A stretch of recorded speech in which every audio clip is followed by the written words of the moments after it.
hindi ako sisiyan at ako ay pagod na. Mamaya lang yung papaliwanag ko kung bakit kailangan ko bang gawin ang lahat ng yun.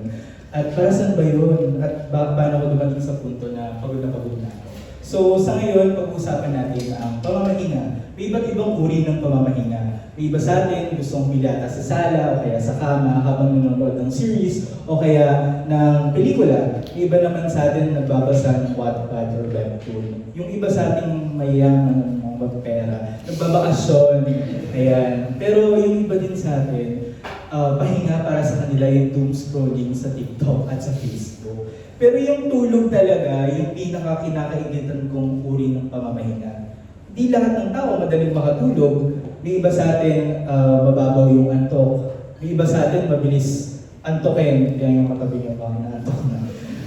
Pero ayun, merong iba sa atin konting kibo lang, konting tunog lang, nagigising na agad at hindi na mabawi yung antok nila. At may iba naman sa atin, nakakatulog lang sa espesipikong espasyo or posisyon. Sila yung mga namamahay at hindi makatulog kapag hindi ideal at hindi pamilyar para sa kanila yung espasyo at lugar ng pahingaan. At may iba naman sa atin nakararanas ng mental health condition kaya hindi sila nakakatulog. 4 years ago, na-diagnose ako ng major depressive disorder. At nung nakaraan na 2 taon, nakitaan na mas lumala ito at naging persistent depressive disorder. Sa kalagayan na to, kailangan kong uminom ng gamot para harapin yung araw-araw na buhay, para pataasin yung moral ko. And yung epekto nito, yung kahirapan naman sa pagtulog. Kaya ayun, niresetahan ako ng panibagong gamot para makatulog ako. Pero yung sleeping pills na to, kailangan kong inumin sa specific time para magising ako ng maaga at makapasok ako sa klase. So ano nangyayari? Parang araw-araw Mr. Pijig plan ako para makatulog. Kasi syempre, estudyante lang din naman ako, kailangan kong tugunan yung mga academic requirements ko. And at the same time, kailangan ko alalahanin na hindi ako makatulog kung hindi ako inom ng gamot. Pero para sa ating mga estudyante, natural na lang na pagpuyatan ng academics, natural na lang na pagpuyatan yung mga requirements natin, normal na lang na pumasok ka sa klase ng walang tulog. Sabi nga nila, kailangan mo lang ng sipag at tiyaga. So, taas ang kamay, sino dito yung nagpupuyat para habulin yung 11:59 deadline? Ayan. Sino dito yung nagpupuyat pero hindi pa rin tapos yung listahan ng mga gagawin nila? Sino dito yung proud na pinagpupuyatan nila yung ACADS? So ayan, syempre, we take pride na may sipag at tiyaga tayo bilang Scottiska. We take pride na cramming maroons tayo at halos buong SEM na tayong nag-helming at nag-all-nighters. Pero sa dulo ng lahat, ikinakabit natin yung halaga natin bilang isang estudyante, bilang isang tao, dun sa academic performance na ginagawa natin. So, ang nangyayari, validation para sa sipag at tiyaga natin kung makakuha tayo ng mataas na score o kaya makakuha tayo ng mataas na marka. Pero dapat bang quantifiable ang sipag at tiyaga? Dapat bang nakasalalay sa mga gawain na nagawa natin or hindi natin nagagawa ang halaga natin bilang mag-aaral? At dapat bang parati kang productive? Dapat bang parati tayong productive? Sa kasalukuyang sistema, pinapamukha nito na walang kwenta kung hindi ka productive. Ayun din yung naobserbahan ni Jose Rizal noong panahon ng Kastila sa pilitang pagtatrabaho sa mga Pilipino.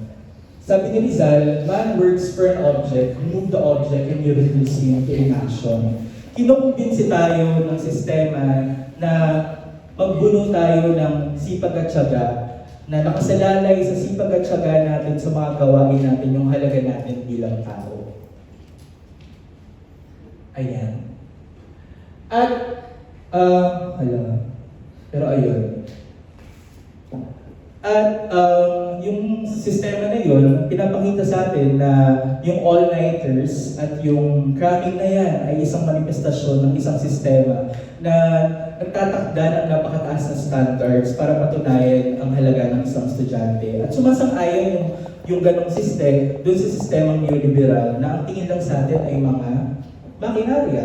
Pero paano nga ba umiiral ang neoliberalismo sa edukasyon? So, hindi ko magana yung slides, pero ayan. Yung noong 2012, nag-release ang Commission on Higher Education ng CHED Memorandum number 46, kung saan itinatakda niya yung mga specific rankings at specific standards na dapat sundin ng higher education institutions sang-ayon dun sa mga standards na inilalaan para sa kumari professional institutions, universities at colleges. At syempre, hindi naman gagana ulit yung slides. Pero may point system.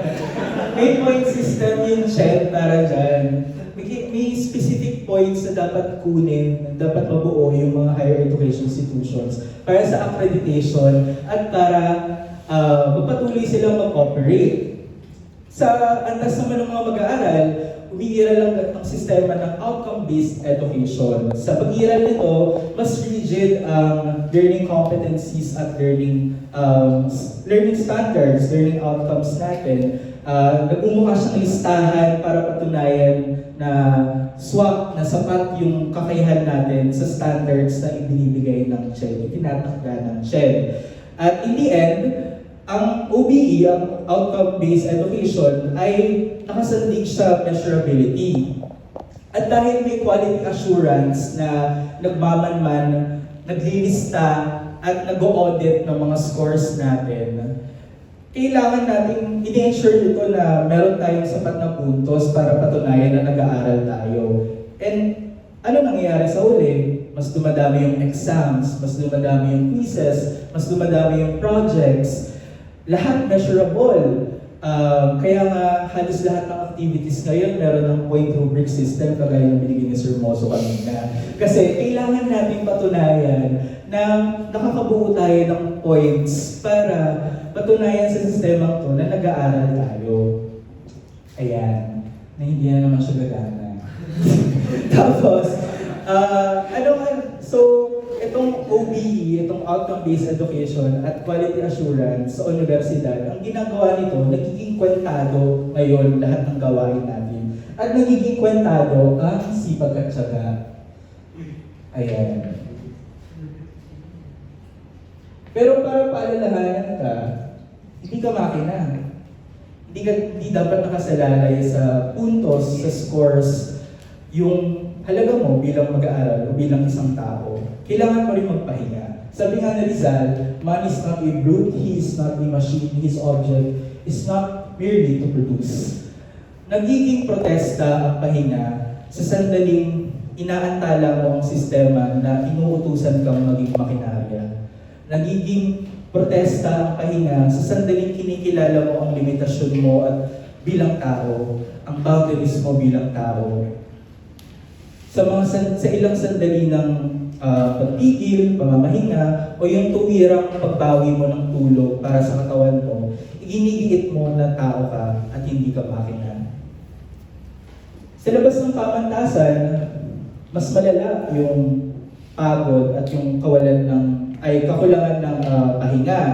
Dahil yung same system na nag-audit sa atin ay umiiral din sa labas ng lipunan. Halimbawa, yung manggagawa, kailangan niyang makabuo ng points or makabuo ng dami ng bilang ng outputs para ma-promote siya or para tumaas ang sahod niya. At kung susubaybayan naman natin yung mga nangyayari sa ekonomiya at politika ng bansa, lalo tayong hindi makakatulog.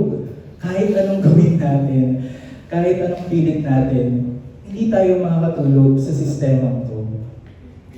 So, makatulog man ako sa pag-inom ko ng gamot, pero ibang lunas ang kailangan ng lipunan para makatulog ang nakararami sa atin. Ngayong araw, kinilala natin ang limitasyon natin, ang limitasyon ng katawan natin sa pagharap sa kapaturan. Dapat lang na magpahinga ka dahil hindi ka makina. Pero ngayong araw, kinikilala rin natin na habang may kapitalismo, patuloy ang krisis. At hanggat may krisis, walang tulog ang papawi sa anumang pagod na mayroon ka. Maraming salamat.